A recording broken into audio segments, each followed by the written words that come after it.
In the heart of a mountain range where the trees seem to touch the sky, and the wind carries ancient whispers of the forest, there was a trail forgotten by time and ignored by maps. There, among branches bent by snowstorms and soil covered in damp leaves, solitude reigned supreme. It was a place only the truly resilient dared to cross, not out of boldness, but necessity. And it was in this ancestral setting, where silence weighs more than sound, that a story of animal courage and human love was forever etched into the skin of the earth. A story that begins as a whisper and ends as a roar. Laura walked alone, always alone. Her steps, wrapped in worn leather boots, echoed over the wet stones of the trail like a silent march against the past. Her eyes, still young, carried the marks of winters not found on any calendar. She wasn't one to speak much. Those who knew her understood. She carried ghosts, and one of them, the most loyal, had 4 legs, scars all over his body, and eyes that had seen more pain than many men in war. His name was Brutus. Brutus wasn't just a pit bull, he was a presence. A dense, compact mass of muscle with a crescent-shaped scar cutting across his muzzle and a gaze that said everything his mouth never could. Laura had found him 3 years earlier, thrown into a frozen alley, ribs poking through his skin and eyes void of life. They said he was dangerous, a former fighting dog abandoned by his own masters, but she saw something in him, something broken, yes, but not beyond repair. And in that silent moment before the wounded animal, Laura saw herself too, hurt, forgotten, alone. Since then, they had been inseparable. While the world collapsed outside, they built their own, made of understood silences and small gestures that spoke louder than words. Brutus learned to walk at her pace, to stop when she trembled, and to come close when the world felt too big. And she learned that even the fiercest warrior sometimes needs a gentle touch on the head and a whispered, "It's okay," in the dark. It wasn't training. It was a pact, a soul bond. That morning, the sky looked like tarnished silver, a kind of cloud that doesn't promise rain but warns of a heavy day. Laura packed water, a snack, and her old raincoat. She clipped on Brutus's leash. He was already waiting at the door like a soldier ready for duty. They knew that trail. It was a place of silence but also of peace, a refuge where she felt she could breathe, where Brutus could run without judgment, where time seemed to stop just long enough to let them exist. But something was different that day. The birds, usually chatty, were silent. The wind came in short gusts as if testing the boundaries of the land, and the silence, oh, the silence. It wasn't the same. It was heavy, uneasy, like a held breath before a scream. Brutus suddenly stopped, sniffing the air with his whole body, ears alert, chest inflated. Laura, who knew every signal from her companion, stopped too. It wasn't fear, not yet. It was alertness. They kept walking, but their steps grew shorter, more cautious. Laura tightened her grip on the leash. Brutus's eyes were locked ahead, sniffing the unseen. When they reached the clearing, time seemed to freeze. There, on the other side, among the trees, a shadow moved with the lethal calm of a predator that had no need to rush. First came the eyes, dark, deep, hungry, then broad shoulders, and the massive body of a creature that looked carved from living stone. A bear, but not just any bear. A monster weighing nearly 300 kilos, with fur dark as night and claws that scraped the ground like blades. Laura felt the air leave her lungs. The bear stared at them, and in its gaze there was no doubt, only hunger. Brutus stepped in front of his owner, paws firm, chest wide, teeth exposed. He didn't growl, he didn't bark, he just stared, as if to say, "You'll have to go through me." And in that moment, time stood still. That's how it all began. Before Brutus became the shield between Laura and the abyss, he was just another body abandoned in a frozen alley, where the wind cut like knives and the stench of old blood mixed with human waste. That forgotten street in the outskirts of the city was known more for its muffled screams than for any sign of life. There, among rotting food, broken glass and rusted cans, a pit bull puppy, with freshly clipped ears and eyes far too big for so much pain, struggled to survive. He had been raised to fight, fed with rage, molded by fear, and then thrown away like garbage. But even there, surrounded by darkness, there was a thread of will, a spark so faint only someone who had also stood at the edge could recognize it, Laura found him on a random early morning while fleeing from her own ghosts. She had gone out for a walk because the apartment walls had become too tight to hold so many memories. The sound of a dry, hoarse cry led her to the alley. She turned on her phone's flashlight and saw that hunched figure covered in wounds, shaking like a leaf in a storm. When the puppy's eyes met hers, there was no bark, no growl, just surrender. He wasn't asking for help. He wasn't expecting anything anymore. And that's exactly what made her act. She scooped him up in her arms, ignoring the blood, the filth, the risk, wrapped the little body in her own jacket, and took him home. In the days that followed, what began as a simple act of compassion became a mission of mutual rescue. Brutus refused food, was afraid of running water, cried through the night, barked at his own reflection. But each passing dawn, Laura would lie beside him on the living room floor, waiting in silence for his trust. She knew that lost look well. It was the same one she saw in the mirror. With time, Brutus began to change. First, he licked her fingers. Then he dragged himself into her lap. And one day, when a stranger got too close in the park, he stood between them, as if to say, "Not here." That was the first step of the metamorphosis. The dog, once chained by fear, now became a guardian. But Laura knew that love alone wouldn't be enough. The world had to be relearned. She read everything about trauma in fighting dogs, hired a trainer, built a routine. Brutus began walking every day, smelling the earth, hearing birdsong, and little by little, he came back to life. The scar on his muzzle came from a surprise attack by another dog in the first month of recovery, a mistake that almost cost dearly, but instead of retreating, Brutus endured. He accepted the stitches, the bandages, and, most importantly, human touch. Every gentle pet was a step against the past. Every walk was a cry of liberation. Laura, in turn, was changing too.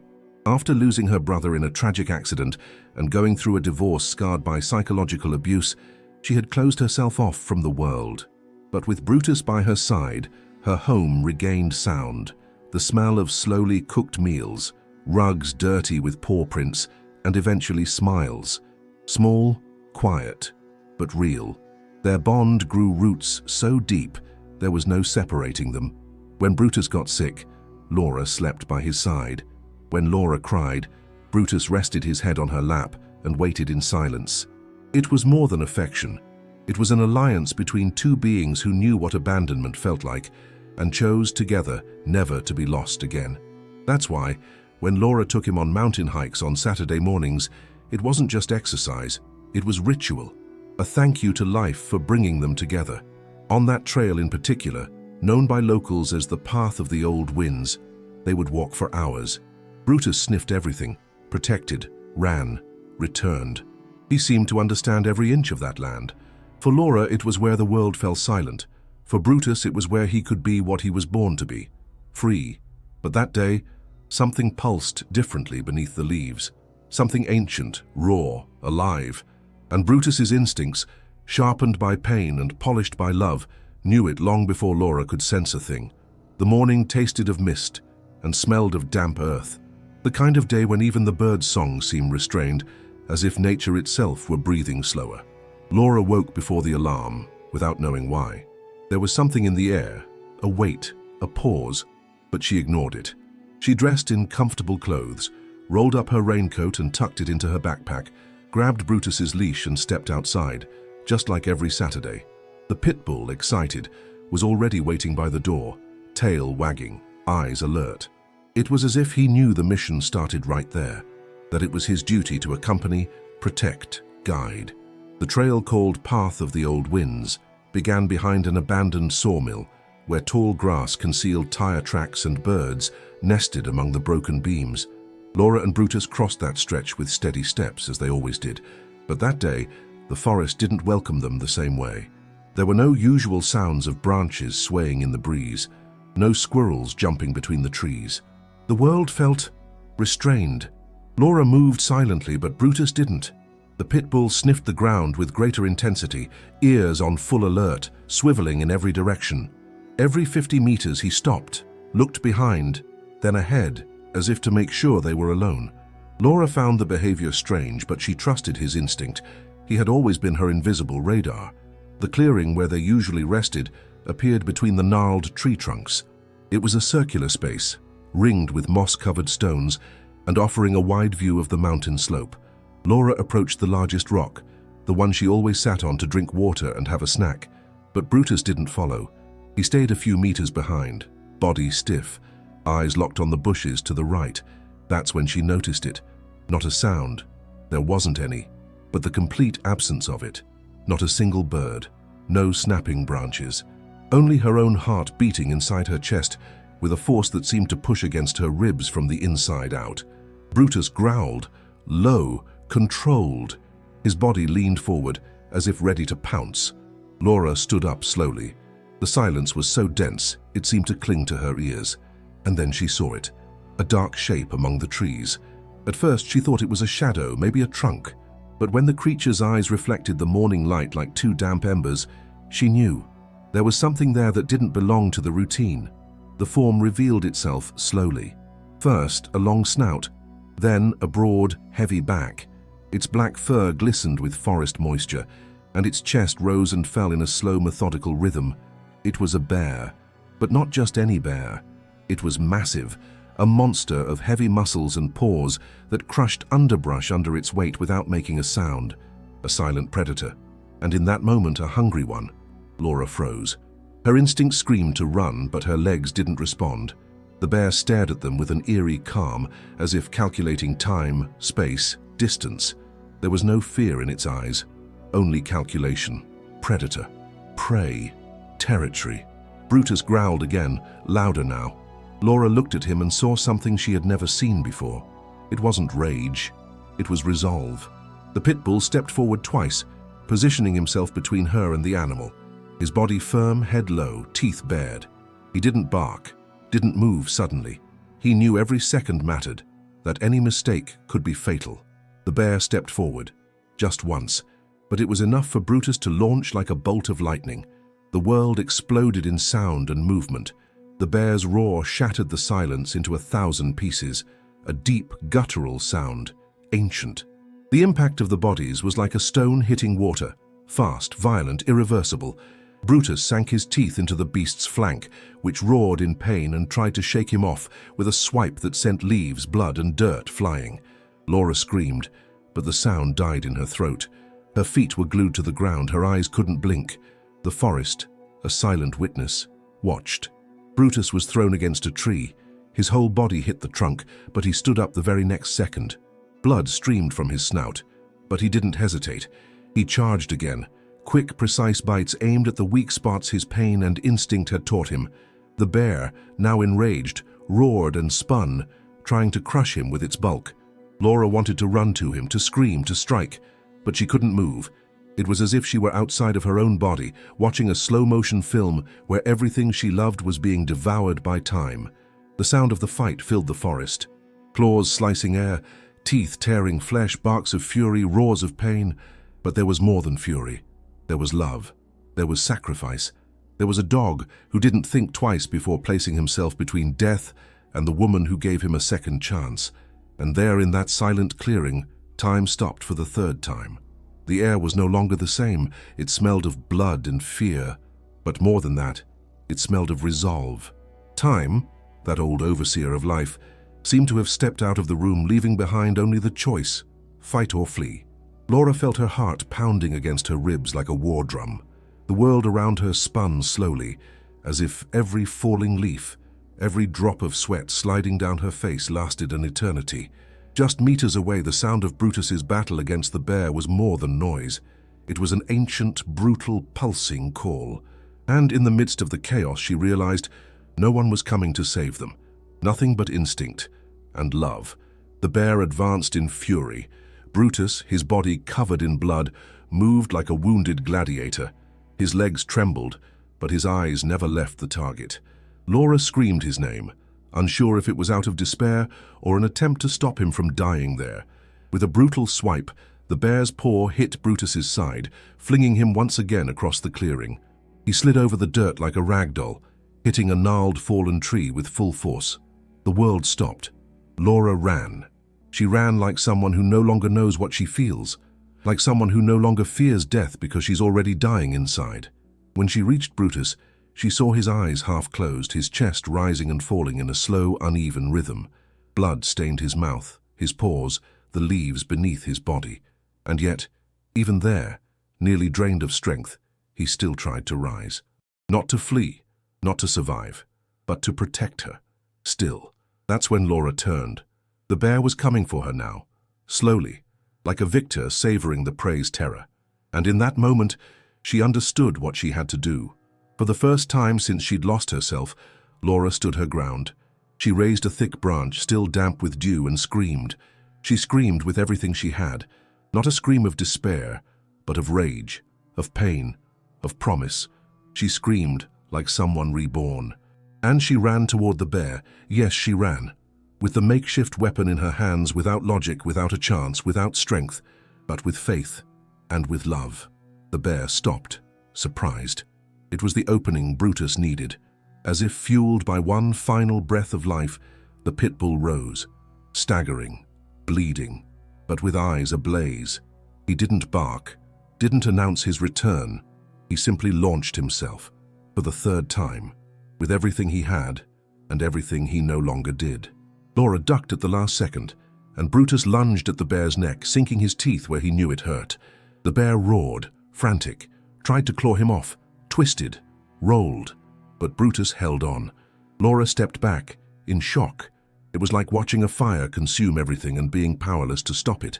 She called his name between sobs and cries as the bear finally began to give in.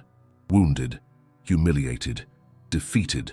The creature backed away, bleeding, snorting, glaring with hatred at them both, but it didn't strike again. It turned around slowly and disappeared into the brush like a shadow melting into dawn. Silence returned, but it was different now, heavier, final. Brutus collapsed. Laura ran to him, dropped to her knees, smeared with mud, blood, and leaves. She embraced the dog with the strength of someone refusing to let him slip away. "Stay with me, Brutus, please," she repeated, like a prayer whispered between sobs and gasping breaths. The dog's chest rose and fell with effort. His eyes, still open, met hers, without fear, without pain, just peace. She knew every second was gold. She had to act. She had to save him. Adrenaline surged. With strength she didn't know she had, Laura picked Brutus up in her arms, wrapped his body in her raincoat, and ran down the trail, stumbling, slipping, nearly collapsing. The trees blurred past. The forest seemed to watch. Maybe it respected them, maybe it wept. In that moment, the entire world had narrowed down to one body held tight against her chest, and one name repeated like a sacred chant. "Stay with me, please. Brutus, stay." Time had lost all meaning as Laura ran down the trail with Brutus in her arms. There was no past or future anymore, only the burning weight of the dog's bloodied body and the stubborn hope that refused to die, even when everything said it was too late. Every step was a battle against exhaustion, against pain, against a reality that threatened to collapse on her like an avalanche. Brutus's body was limp, but still breathing. His breaths were uneven, broken, interrupted by faint whimpers, as if each inhale was being dragged from the edge of the abyss. The trees seemed endless. The trail, once her sanctuary, now felt like a hostile maze. Every exposed root, every low branch, every stone on the path seemed to conspire to slow her down. But Laura didn't stop. She carried Brutus as if he were an extension of herself, as if his heart beat in rhythm with hers, and somehow maybe it did, because he was her link to life, her bond with courage, her most faithful piece. By the time she reached the base of the mountain, Laura could barely feel her legs. Her muscles trembled, her arms tingled, her chest burned, but the car was there, like a lifeboat waiting at the edge of a shipwreck. She placed Brutus in the back seat, wrapped in a coat soaked with blood and leaves. She grabbed an old shirt from her backpack, pressed it against his side to slow the bleeding, and started the engine with trembling hands. The dirt road felt eternal, potholes, mud, sharp turns. But she sped as if outrunning fate itself. Tears streamed down her face as she drove. She spoke to Brutus as if he could hear, "Hold on, you can take anything. You're stronger than this." And maybe he could hear her. Maybe that giant heart, now so fragile, still found strength in the voice that had saved him years ago. The nearest vet clinic was 40 minutes away, but that morning, Laura got there in 25. She jumped out of the car screaming for help, Brutus once again in her arms like a wounded child. The receptionist, shocked by the state of the dog, ran to call the vet. In seconds, a team surrounded them. Masks, gloves, equipment. Laura was pushed into the waiting room but refused to sit. She paced back and forth, hands covered in blood, eyes wide, her chest clinging to one sentence: "He can't die." The veterinarian, Dr. Augusto, was a calm, seasoned man. He knew fighting dogs, trauma, critical injuries, but when he stepped out of the surgery room and looked at Laura, his eyes were glassy. If it had been any other dog, he wouldn't have survived the impact. But that one has the soul of a warrior. Brutus had lost a lot of blood. 2 broken ribs, a partially collapsed lung, extensive lacerations on his legs, deep cuts along his neck. He was in critical condition, but he was alive. The next hours were a silent vigil. Laura never left the clinic. She sat on the hallway floor and waited, slept leaning against the wall, waking with a start at every sound. The vets allowed her a few minutes by his side. Brutus was sedated, tubes running to his snout, his body wrapped in bandages, but his heart still beat. In the following days, Laura stayed there. She survived on coffee and hope, sent messages to loved ones who were only now hearing the story. She posted a photo of Brutus online with a simple caption: "He saved my life. Now it's my turn to save his." The image went viral. Within hours, thousands began sharing. The story spread. Pitbull fights bear to protect his owner. Emotional comments came in from all over the world. People who had never trusted his breed were now crying for a hero's recovery. And then, 3 days later, Brutus opened his eyes. It was subtle, a faint but steady movement. He turned his head slowly, saw Laura, and even with tubes all over his body, he tried to wag his tail. Laura broke down in tears. She cried like never before, cried like she was being born again. Dr. Augusto stepped into the room and smiled. That dog isn't here by chance. He had a purpose. Brutus had won another battle, the greatest of them all. When life chooses to stay lit, it finds paths where the impossible would never dare tread. And so it was with Brutus. The warrior pitbull who had already fought the demons of abandonment, the beasts of his own kind, now rose, day after day, against a far more treacherous enemy, the invisible pain of recovery. Laura watched each small advance like someone witnessing a miracle unfolding in slow motion. The first lick, the first steady blink, the lifting of his head. Nothing was small for someone who had come so close to death, and with each stronger breath, she too learned to breathe fully again. But the road to healing isn't a straight line. It twists, stumbles, demands patience and, above all, choices. Laura found herself facing one. While Brutus fought to walk again, she wondered if they should ever return to the trail, whether his courage should be laid to rest with honor, not tested again. It was a silent dilemma that gnawed at her, and the more Brutus improved, the heavier that choice became. The scars began to close. His once shaking legs now managed small steps. His tail wagged more often. One morning, the vet smiled and said, "That dog has the kind of strength that defies statistics." And Laura knew it was true, because Brutus wasn't just healing bones or muscles, he was reaffirming the bond between them. Each step was an "I'm still here for you." Each glance said, "I'm still your guardian." At the end of the first month, Brutus left the clinic. Thinner, yes, slower, but alive, breathing.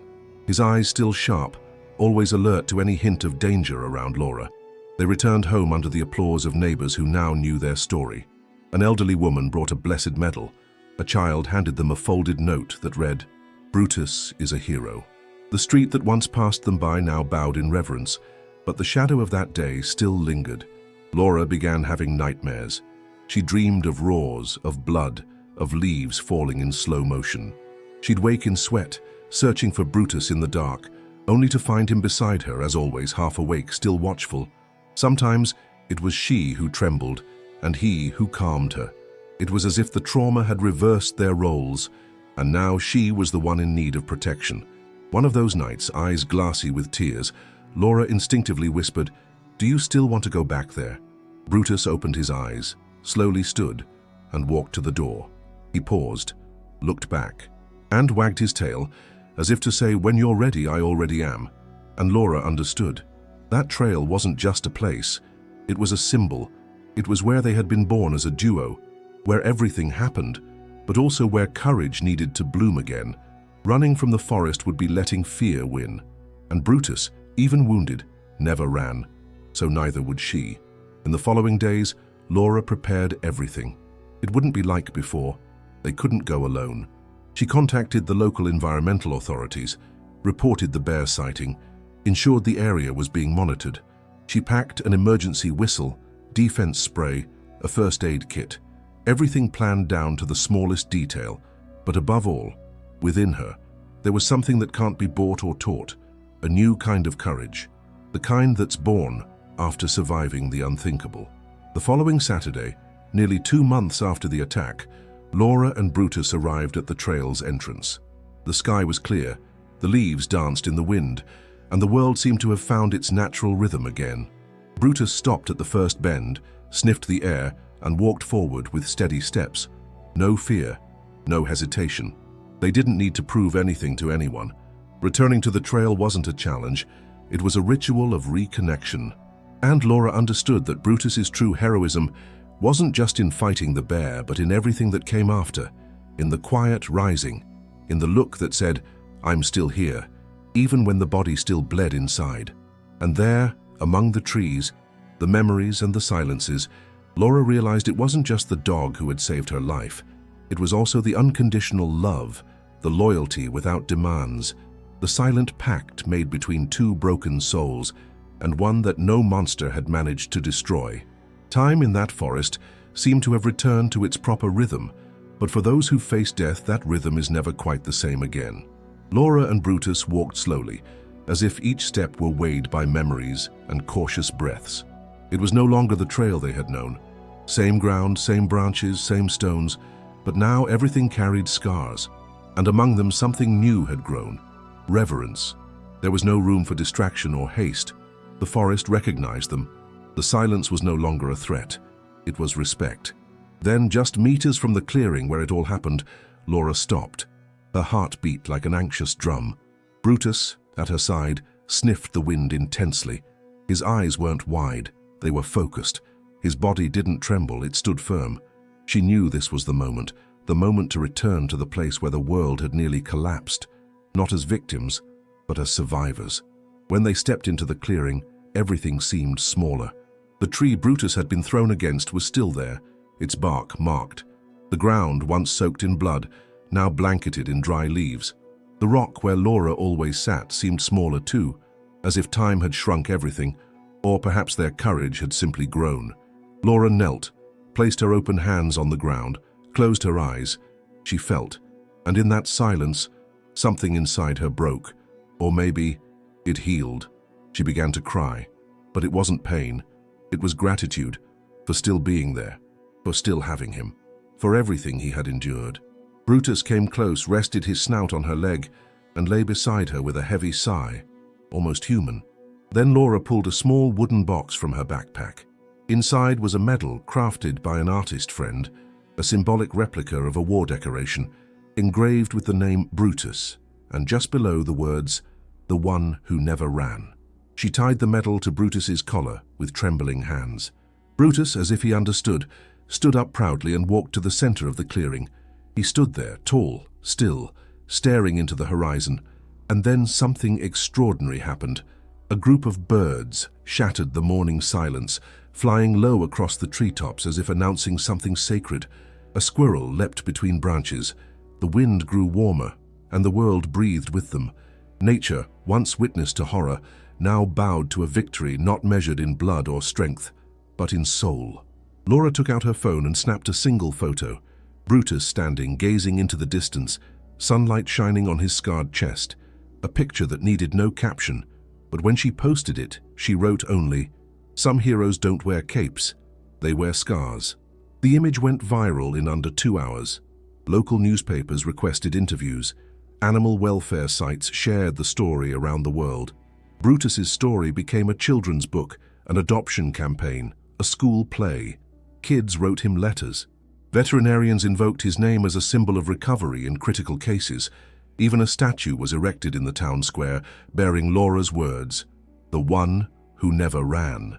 But for Laura, none of that mattered more than the quiet mornings at home, when Brutus still slept in the corner of the room breathing peacefully, while she watched him like someone witnessing a miracle walk through the house on steady paws, eyes full of wisdom. He was no longer just a dog. He was a living monument to what love can do with what was once broken. Because true heroes don't appear when everything is calm. They rise when the world falls apart, and they stand, even bleeding, to protect those they love. Returning to routine was neither immediate nor easy. Even with the danger gone, the marks of the confrontation remained, not just on Brutus's body, but deep within Laura. With every step through the house, she heard echoes of that day. The sound of the bear crashing through the forest, the growls, the cracking bones, and the silent scream of someone powerless to do more. And yet, there they were, both alive, united, forever changed. Brutus, though still moving with some stiffness, surprised everyone with each new morning. He was no longer just the pit bull who survived a bear attack. He was the dog who refused to surrender, who lifted his head even when his legs trembled. Each day brought a small victory, leaping onto the couch, chasing a ball, climbing the porch steps with effort, but without fear. And with each new victory, Laura smiled with tearful eyes. It was like watching someone you love return from the bottom of the sea, their skin marked with signs they had survived the drowning. But it wasn't just about physical strength, it was about soul. Brutus now carried a different presence. Those who looked at him felt something hard to explain. It was as if his eyes held the memory of what it means to give your life for someone, as if each of his movements whispered, "I'm here. I always have been." He didn't need to bark to command respect. His silence was enough, a silence that spoke louder than words. Then came the news. The animal protection NGO that had followed his story launched a national campaign to uplift the image of pit bulls, using Brutus as their symbol. Posters with his photo appeared in shelters, clinics, schools. The slogan was simple: judge character, not breed. The reaction was immediate. People who once feared the breed began to reconsider. Families opened their hearts to adoption. And with the vet's permission, Laura began visiting schools with Brutus, sharing his story not as a spectacle, but as an example. One afternoon during one of those visits, a little girl approached. She must have been around 7, hair in braids, eyes filled with deep curiosity. She sat in front of Brutus, looked straight at him and asked, "Is he afraid of anything?" Laura smiled, paused and replied, "No, but he's already felt fear. For me." The girl gently hugged Brutus. He rested his head in her lap and sighed. Everyone around them went silent, because they knew they weren't just witnessing a story. They were witnessing a legacy. The recognition kept growing. An international newspaper published a feature titled "The Dog That Faced Death and Chose Love." The story made it to television, moving millions, but Laura never wanted fame, only justice, not in the legal sense, but the deeper one, to show the world that even the most underestimated can become legends. Brutus, now bearing an official medal from the Environmental Guard, had become a symbol of bravery. But to Laura, he was, and always would be, her companion, the one who slept at her feet, who understood her silences, who looked at her with eyes that said, "You saved me first." On a clear-skied night, months after the attack, Laura sat on the porch with Brutus beside her. The sky felt wider, the stars more visible. She looked at him and whispered, "If I had to go through it all again, I'd choose to, because in the end, it was you who showed me what it means to love without fear." Brutus simply placed his snout on her leg, and there, beneath the sky that had witnessed it all, they remained, in silence, but deeply alive. Two survivors who had learned on their own skin that courage isn't the absence of fear. Courage is moving forward, even when you're bleeding inside. Brutus's recovery was a continuous miracle, not the kind that lights up the sky with fireworks, but the silent kind revealed in each small gesture, in every scar that slowly closed from within. Over the weeks, he didn't just regain control of his body, he reclaimed the world's trust. The city no longer saw him as just another pit bull, but as a living symbol that love, courage, and loyalty can change the course of a life. But even with all the recognition and emotion, Laura knew something deeper was at stake: the invisible wounds. Brutus began reacting differently to certain sounds: doors slamming, hurried footsteps, dry leaves crackling in the yard. Any of it could trigger him. Sometimes at night, he'd rise from sleep, panting, as if still in combat. His eyes searched for threats that no longer existed, but somewhere in his memory still roared. Laura, always watchful, would hold him gently and wait until he returned to the safety of the present. She knew that trauma isn't a monster you kill in a single blow. It's a shadow you face every day. With the help of a behavioral vet, Laura began applying emotional reconditioning strategies. Brutus responded well. He followed commands with the same loyalty as always. And slowly he began to sleep better. Walks through the city, once tense, became enjoyable. Children asked to pet him, and he accepted with a gentleness that shattered even the deepest-rooted prejudices. Because Brutus wasn't just a dog, he was a walking lesson on judgment and redemption. One day during an interview for a magazine focused on animal behavior, Laura was asked, "What do you think he feels when he looks at you?" She smiled, glanced to the side, saw Brutus lying with his chin on his paws, and replied, "I don't think he sees me as his owner. I think he sees me as a part of himself." And that was it. They didn't belong to each other as master and pet. They belonged as two pieces that completed one another. And this symbiosis became even more clear when at the end of the year a local school organized an exhibition of real-life stories of resilience and chose Brutus as its central theme. There were drawings by students, emotional essays, even a papier-mâché sculpture. A 9-year-old boy wrote, "Brutus fought a monster to protect someone he loves. He's my hero." Laura read those words with tears in her eyes because she knew that the monster wasn't just the bear. It was everything life had ever placed between them and peace. It was abandonment, fear, rejection, invisibility, and more than anything, it was the way they chose to face it all, together, with heads held high, hearts open, wounds exposed, and souls untouched. Brutus, now with slightly grey fur and a slower gait, still carried in his eyes the spark that had never gone out. He was no longer the same, and didn't need to be. Because the true hero isn't the one who returns unscathed from war, but the one who returns transformed, the one who carries a story in every scar, a memory in every movement and in every silence, a cry that says it was worth the fight.